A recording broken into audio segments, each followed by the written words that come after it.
Hi and welcome to the Azam Shop channel on YouTube. I'm your host Mohammad Azam, and in this video I'm going to show you how you can use the gesture recognizer in the iOS framework to make it very easy for you to attach events to the UI views. Okay, if you haven't seen the previous videos, I highly recommend that you watch part number 21 and part number 22. That has another different way of doing the things, and in this one we are going to use gesture recognizers. So if I go ahead and take a look at my storyboard, you can see it's a pretty simple basically view, and it has another view inside it which is called a blue view.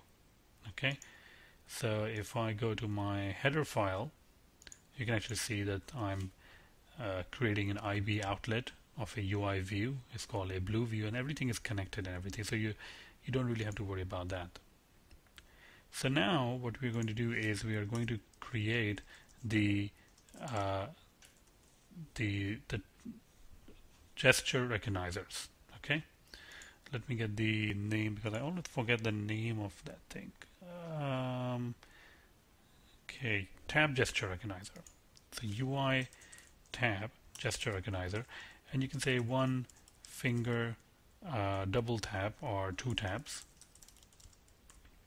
Okay, so the tab gesture recognizer will allow you to capture certain kind of events. Okay, and you can easily create these classes and hook them up with your own views. So in it with target is self, and selector basically is a method that will be called once you double tap or tap two times on a particular UI view control. Okay, we're just going to call it one finger two taps. Okay, and after that we can set some properties on it. One finger two taps, set number of touches required, which means you can have two touches, you can have 4 or 5 touches, and you can have many touches on the iPad device. We're just going to say one touch is actually required, and then set the number of taps required. So we are going to say number of taps required are 2, because you're going to tap on a UI view 2 times and then it will take an effect. And then I think the last thing is just to hook it up. So I'm just going to say add gesture recognizer, and then we can simply say one finger two taps. So this will hook up your blue view, which is simply a UI view, to receive these two taps basically. So once you double tap on the blue view, it's going to start receiving events, or that event will be fired basically. You can go ahead and create this particular event, which is one finger two taps, and you can do anything you want with it. So we can simply say over here that this particular event is fire, so one finger two taps. Okay, so if we run this, and let's go ahead and pull up the console. I'm not sure if you can see it, but I'll click it multiple times so you can actually see what's going on. So here we go. You can see that whenever I double click it, it fires. What about if I single click it? See, nothing actually happens. So most of the code is already written for you by the by Apple, and they take care of these actually not minor but very major things, because when you double click something there's a gap between, and that gap is not that much, because if I click one like this and this, it won't fire it. So it listens to the second click or a second tap at an interval. Basically it has to be, I don't know, point some milliseconds, and it's very accurate. Okay, so if I click, like, see, if now I'm clicking, double tapping it, and it's capturing these events. And you can do anything you want once you capture this event. I think one of the things that is used, the double tap is used, is to zoom in. Okay, This is not really part of this screencast, but I'm just going to show you how you can do that. It's pretty easy using the block syntax for the animation. Okay,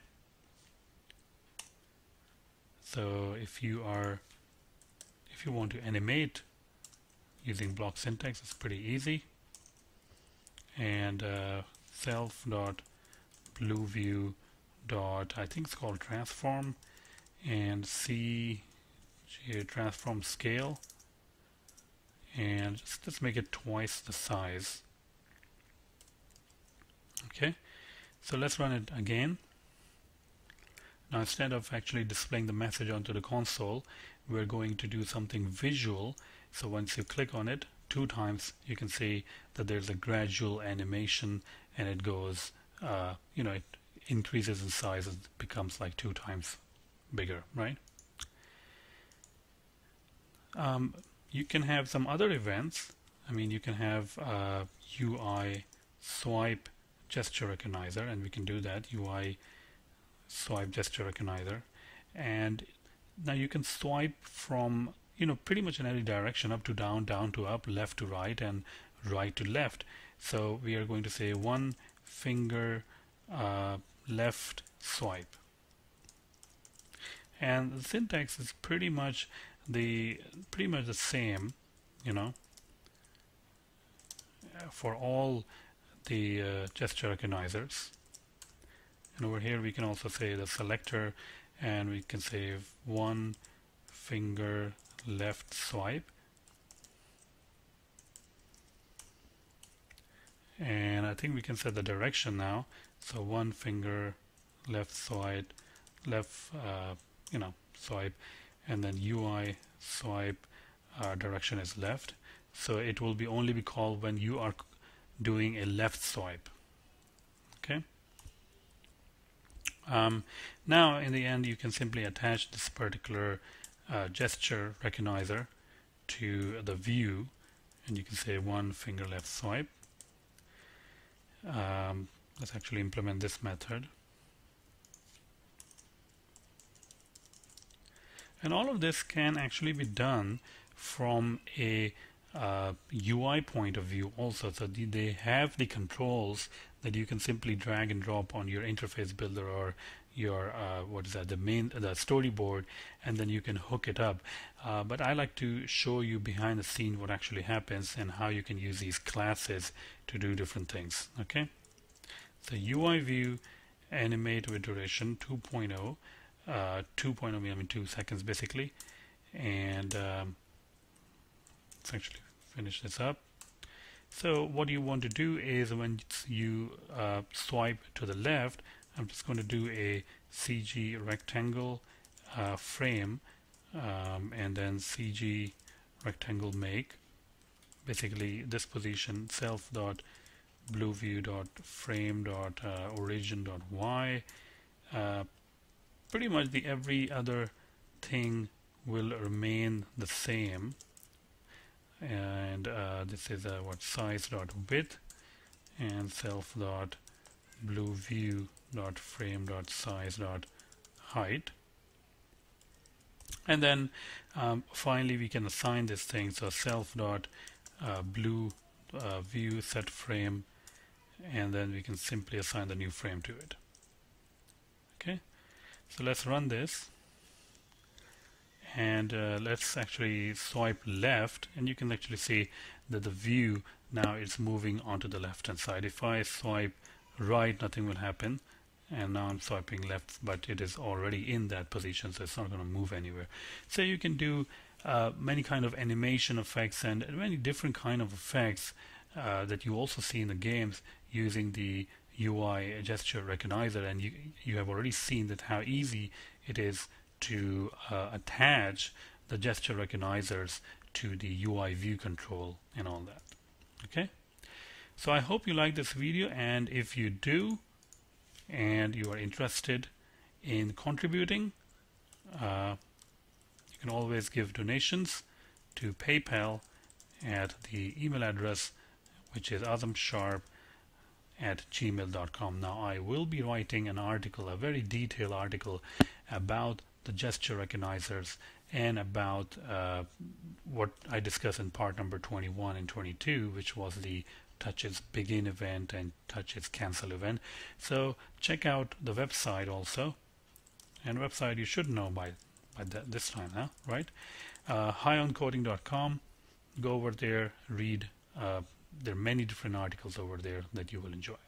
Hope you like this video, and thank you very much, and stay tuned for more.